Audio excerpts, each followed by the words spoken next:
Recluse is a very fun character in Nightreign, but could be confusing for beginners. Her spellcaster abilities are cool and all, but the casting speed and her low HP could be frustrating, and learning all magic cocktail combinations might sound overwhelming. I've been playing Recluse exclusively since the release and pretty sure have a great understanding of how to be a good spellcaster Recluse. That's why I decided to make this guide. You can find a lot of how to be OP in solo runs, which usually boils down to spamming powerful seal incantation or stave spells and what relics to use, which works just fine, but I find it boring, and Nightreign is a co-op game first. Some guides just showcase all magic cocktails and her remembrance quest and call it a day, but nobody shows how to actually have fun with this character and her spell casting mechanic, how to decide what magic cocktails to use and when, how to play around your teammates. Just using her ult and passive abilities is a waste of potential in my opinion. But enough of yapping. After this guide, you'll love Recluse not only for her big and beautiful personality.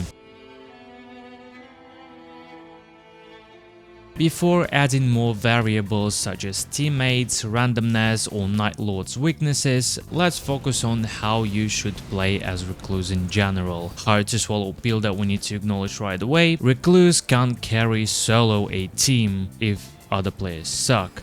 Or at least it's really hard. She doesn't have an ult that can insta-res a full circle fallen teammate and doesn't have that survivability like Wilder or Executor for instance. Recluse has the lowest HP in the game, she has ranged attacks, so it's safe to assume you should be playing in the backline, but there is more to that. Of course, you should always keep your distance and let your melee teammate aggro enemies, but you need to be ready to jump in the front line, because some of your best magic cocktails are either mid-range or close-range spells. Her dodge is the best in the game and allows to execute it easily, so don't be afraid. You need to be patient and find an opening to do the trick and get out safely. That's why don't rush and check boss's moveset, as some of your spells take a lot of time to cast and only add hyper armor at the very end.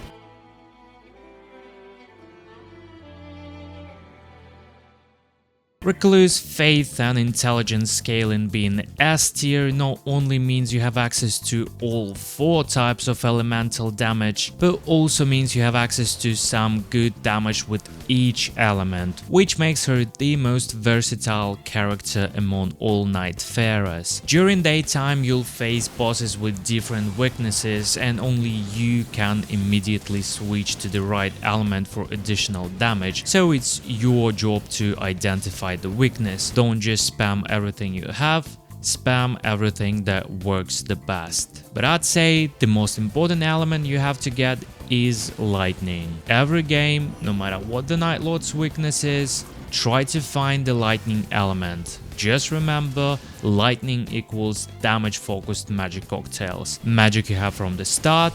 Fire, I'd say, is the most popular element and you'll probably get it 99% of the time, and usually alongside a lightning incantation. And holy, that's a whole different topic that we're going to cover later. These are the main objectives for Recluse, ideally during day 1. Churches to get seals for holy, lightning and fire elements. This shack is also very good. Forts and Sorcerer's Rises to get better staves. But what if you can't find some of the elements, let's say lightning? I mean, it happens all the time, I'm pretty sure I'm not the only one. Well, there are other ways to collect necessary affinities. Your teammates simply might have it. Usually it's Night Lord's weakness, so you can optimize your search based on that. If the boss is weak to fire, you'll be easily able to collect fire affinity, so no need to stress that you didn't get any fire incantation. If you need an element that your teammates don't have and you didn't find an incantation, maybe it makes sense to find a weapon with that affinity, either buy or pick it as a reward, even even if some passive abilities sound better. I always go for a weapon with Thunderbolt Ash of War if I see one, so that I can keep my distance. The weapon can also help you restore your FP, as regular attacks also apply the element to absorb and can help you resurrect your teammate when you are out of FP and don't have time to do back and forth with this attacking and absorbing the element. Not to mention that some weapons might have a very good passive effect for Recluse, so keep at least one melee weapon in your inventory. Enemies can also help you get the affinity you need, because you can absorb an element from your teammates as well, so don't hesitate to lock off the Dragon King soldier from time to time to get that lightning affinity off of your teammates. Time to talk about magic cocktails. Finally, remember all of those combinations of magic cocktails, like this big list of combinations that you think you need to remember that look overwhelming? Well, you don't need to know all of that. This is how I usually decide what to use during the run. Again, if I can get a lightning incantation or weapon, I do that no matter what. Best scenario, I get a lightning spear.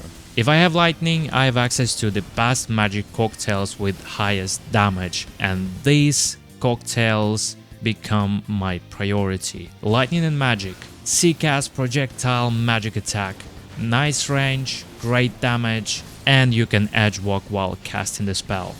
Stylish. Lightning and fire, blink bolt attack that also staggers enemies, effective way to cut the distance and deal great damage. Juicy. Lightning, fire and magic. Big boom. Long cast animation and quite close range, but gives nice resistances at the end of the cast. Nice damage, great against group of enemies. High risk, high reward. Ballsy. And the best part with having lightning, no matter the combination, the outcome is great anyway. So your only goal is to avoid one element only combination or fire magic combination.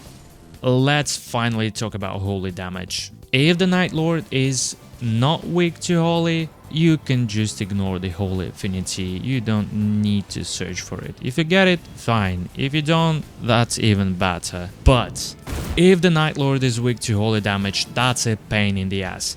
Not because I rarely got any holy attack and incantation, but because your teammates will have holy affinities, which means you'll be absorbing it a lot. Good luck to apply and absorb any other element if you have Iron Eye in your team. And if you don't have lightning, your magic cocktails turn into support spells, which is not bad, but you'll do way less damage. That's why it makes sense to rely heavily on your stave spells and incantations in this case.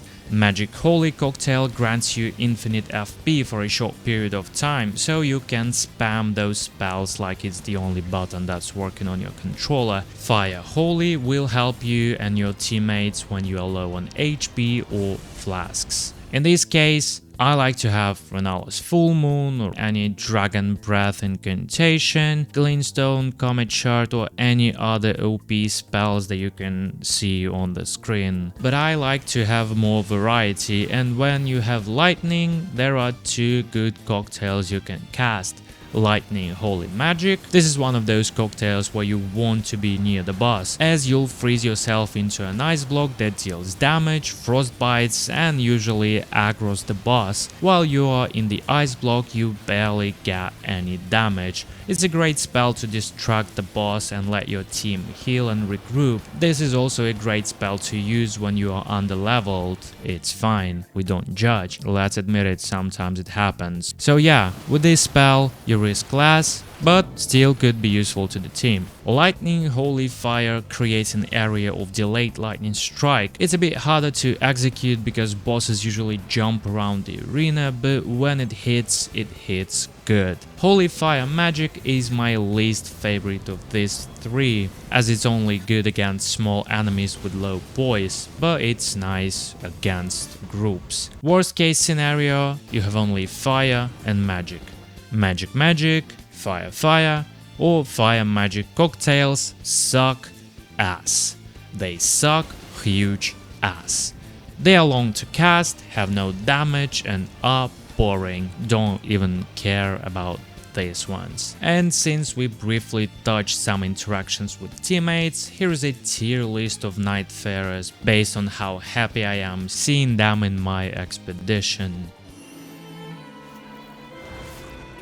As for the ultimate, an important thing to remember is that you can insta-res a fallen teammate when they have one part of the circle filled, and what's more important, you can do it from a distance. Recluse ultimate is a support ability. It should be used when your teammates or you lost some health but you still want to pressure and attack the boss. You're invincible during the animation, so the ult can be used to dodge dangerous attacks. Ultimate can also be used to clear small camps with groups of enemies faster, so don't hesitate to use it during the day. I do believe a lot of relics variations can work, and I like experimenting with them, and now I have these equipped. I didn't mention any talismans during this whole guide, but I think it's safe to say that you just take everything that is related to a sorcerer. Don't want to waste a lot of time on that. Spellcaster Recluse might not be as DPS optimized, but it's really fun to play, so I encourage all of you to give it a try. And if that wasn't enough to convert you into a Recluse follower,